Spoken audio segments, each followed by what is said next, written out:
ಲಿಂಗಸಗೂರು ತಾಲೂಕಿನ ನಾಗಲಾಪುರ ಸಾರ್ವಜನಿಕ ಸಂತೆ ಮಾರುಕಟ್ಟೆಯಲ್ಲಿ ರಾಜ್ಯ ಗ್ರಾಮೀಣ ಜೀವನೋಪಾಯ ಸಂಸ್ಥೆ, ಗ್ರಾಮೀಣ ಅಭಿವೃದ್ಧಿ ಮತ್ತು ಪಂಚಾಯತ್ ರಾಜ್ಯ ಇಲಾಖೆ, ಕೌಶಲ್ಯ ಅಭಿವೃದ್ಧಿ, ಉದ್ಯಮಶೀಲತೆ ಮತ್ತು ಜೀವನೋಪಾಯ, ಜಿಲ್ಲಾ ಪಂಚಾಯಿತಿ ಹಾಗೂ ತಾಲೂಕು ಪಂಚಾಯಿತಿ ಅಮೃತ ಸಂಜೀವಿನಿ ತಾಲೂಕು ಮಟ್ಟದ ಒಕ್ಕೂಟ ಸಹಯೋಗದಲ್ಲಿ ಸಂಜೀವಿನಿ ಮಾಸಿಕ ಸಂತೆ ಮಾರಾಟ ಮತ್ತು ಪ್ರದರ್ಶನ ಕಾರ್ಯಕ್ರಮವನ್ನು ಆಯೋಜಿಸಲಾಗಿತ್ತು.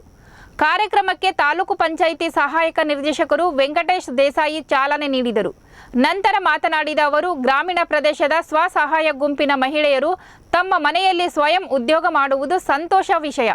ಮನೆಯಲ್ಲಿ ಸಿದ್ಧಪಡಿಸಿದ ಉತ್ಪನ್ನಗಳನ್ನು ಸಮೀಪದ ಸಂತೆಯಲ್ಲಿ ಮಾರಾಟ ಮಾಡುವುದು ಉತ್ತಮ ವೇದಿಕೆಯಾಗಿದೆ. ಅದರಂತೆ ಸಂಜೀವಿನಿ ಸ್ವಸಹಾಯ ಗುಂಪುಗಳಲ್ಲಿ ತೊಡಗಿಕೊಂಡಿರುವ ಗ್ರಾಮೀಣ ಭಾಗದಲ್ಲಿರುವ ಮಹಿಳೆಯರು ಸಿದ್ಧಪಡಿಸುವ ಉತ್ಪನ್ನಗಳನ್ನು ಮಾರಾಟ ಮಾಡಿಕೊಂಡು ಮಹಿಳೆಯರು ಆರ್ಥಿಕವಾಗಿ ಅಭಿವೃದ್ಧಿಪಡಿಸಲು ಸಂಜೀವಿನಿ ಮಾಸಿಕ ಸಂತೆ ಕಾರ್ಯಕ್ರಮವನ್ನು ಜಾರಿಗೊಳಿಸಲಾಗಿದೆ ಎಂದರು.